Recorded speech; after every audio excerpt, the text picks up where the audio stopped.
Salam sejahtera Malaysia, denyut nadi suara rakyat bergema di channel ini.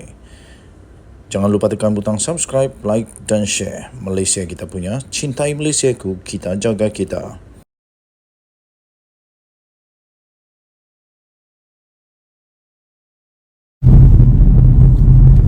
Salam sejahtera Malaysia, denyut nadi suara rakyat bergema di channel ini. Sudah banyak kali gagal, berkali-kali gagal. Kini masa untuk Mahyadin Mat Yassin berundur telah tiba. Itu kalau dia sedarlah. Itu ditulis oleh Sahabudin Husin di sahabudin.com.net 10 September yang lalu lagi. Satu perkara yang tidak boleh dinafikan, berikutan kekalahan PN di dalam 2 PRK di Johor pada semalam ialah bertambahnya lagi koleksi kegagalan Mahyadin Mat Yassin selaku ketua gabungan tersebut. Meskipun ada cubaan untuk menutup malu, kononnya kekalahan itu adalah kekalahan bermaruah lantaran undi PN yang bertambah, manakala undi PH pula berkurangan. Tetapi dalam apa juga perlawanan di dunia ini, apapun perlawanan di dunia ini, kalah tetap kalah. Kalah tetap kalah. Walaupun dengan perbezaan satu undi je pun, kalah tetap kalah. Dengan itu tiada hukum untuk memaruahkan kekalahan PN itu dengan apa juga selimut yang semata-mata untuk menutup kegagalan yang makin bertimpa. Kegagalan pertama Mahyadin Mat Yassin ialah apabila beliau gagal membawa PN untuk memenangi PRU 15 yang lalu, di mana gabungan itu hanya mampu memperolehi 74 kerusi parlimen berbanding PH yang sebanyak 82 kerusi. Kegagalan dalam PRU 15 itu pula disusuli pula dengan kegagalan kedua, iaitu gagal menubuhkan kerajaan melalui cubaan untuk mengumpul akuan bersumpah SD, termasuk dengan cuba untuk mencuri sokongan sejumlah kecil ahli parlimen daripada Barisan Nasional, pun gagal juga. Hakikatnya kegagalan itu lebih menyerlahkan lagi. Kerakusan Mahyadin Yassin untuk berkuasa tanpa beliau menyedari di bawah undang-undang anti lompat parti yang telah pun diluluskan di parlimen, SD secara peribadi oleh mana-mana ahli parlimen sudah tidak terpakai lagi. Pokoknya, macam mana Mahyadin nak jadi Perdana Menteri buat kali kedua jika undang-undang dalam negara pun gagal difahaminya? Kemudian apabila yang di Pertuan Agong memanggil semua ketua parti untuk menubuhkan kerajaan perpaduan, disebabkan tiada mana-mana pihak yang beroleh majoriti secara sendirian, Mahyadin dengan sombong dan ego menolak titah murni daripada baginda itu. Berikutan enggan menyertai menyertai kerajaan perpaduan dan semua parti yang lain pula setuju, maka temenjadilah PN sebagai pembangkang. Manakala BN yang cuma ada 30 kerusi sahaja di kerusi parlimen berjaya menjadi sebahagian daripada kerajaan. Dan ini adalah kegagalan ketiga Mahyadin, terutamanya gagal menyekat UMNO daripada menjadi kerajaan adalah tamparan paling pedih yang dirasai oleh PN hinggalah sekarang. Seorang pemimpin bersatu pernah berkata, jika bukan Mahyadin mengetuai PN ketika itu, kemungkinan besar hari ini PN adalah sebagian daripada kerajaan perpaduan sebagaimana yang telah dititahkan oleh Agong.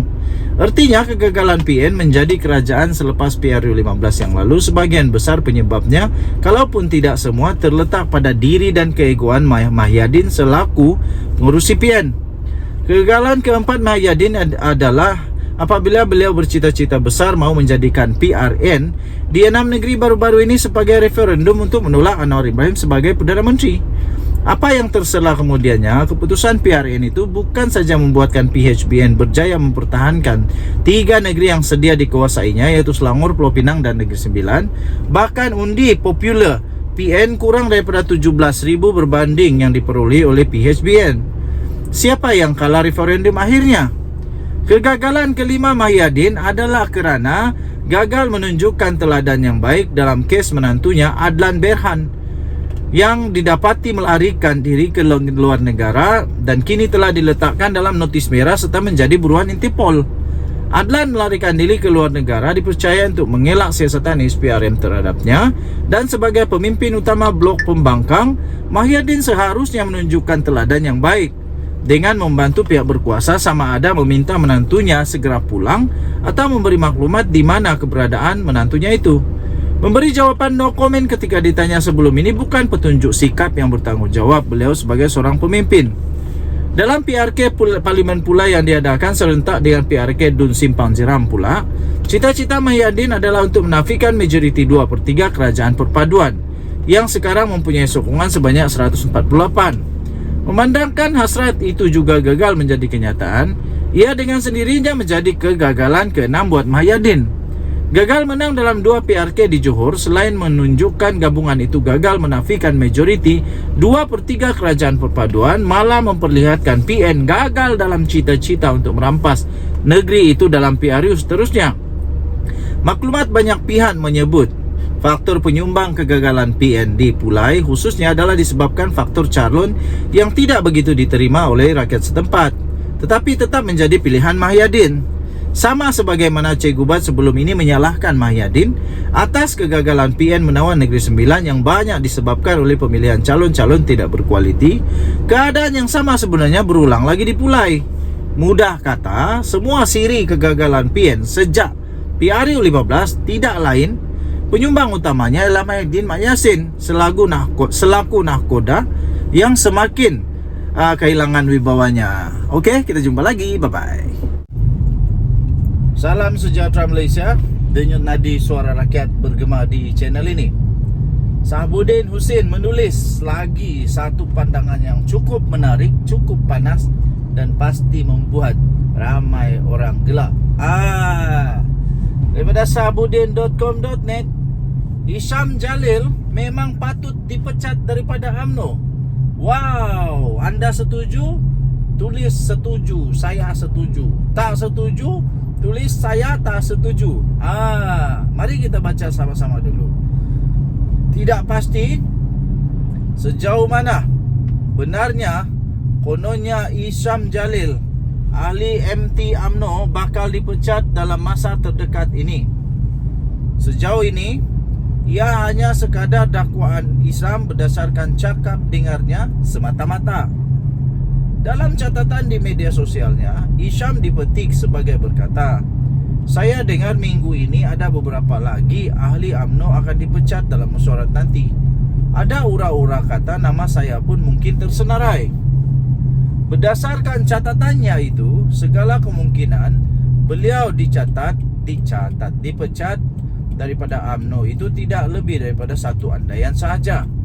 Begitupun sebagai ahli MT UMNO, tindakan beliau yang menyanggah keputusan parti berkenaan hubungan dengan PH yang ada DAP di dalamnya adalah suatu keterlanjuran yang serius. Hisham sepatutnya membangkitkan perkara itu dalam mesyuarat MT UMNO. Dalam hal ini tidak diketahui sama ada beliau pernah membangkitkannya ataupun tidak di dalam mesyuarat MT UMNO. Kiranya beliau pernah membangkitkan dan dia ditolak secara majoriti oleh MT UMNO, beliau perlu akur dengan keputusan tersebut kerana itulah hukum demokrasi dalam berorganisasi di mana keputusan majoriti hendaklah dihormati serta diakuri. Jika terus tidak bersetuju juga adalah tidak wajar terus menceceh secara terbuka. Pilihan seterusnya, jika tidak setuju dengan keputusan majoriti, ialah meletak jawatan sebagai ahli MT. Kenapa tak letak jawatan? Letak jawatannya lah kalau berani.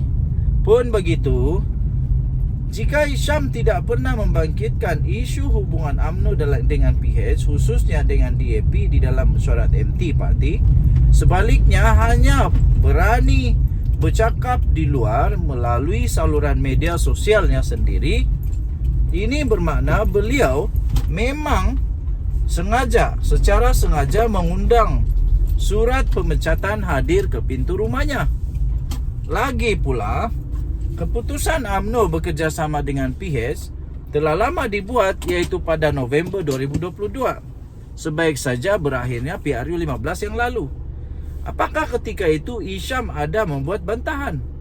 Bukankah waktu itu beliau merupakan ketua penerangan UMNO? Kenapa tidak letak jawatan dalam jawatan lantikan presiden itu jika tidak setuju dengan hala tuju baru UMNO sejak awal lagi?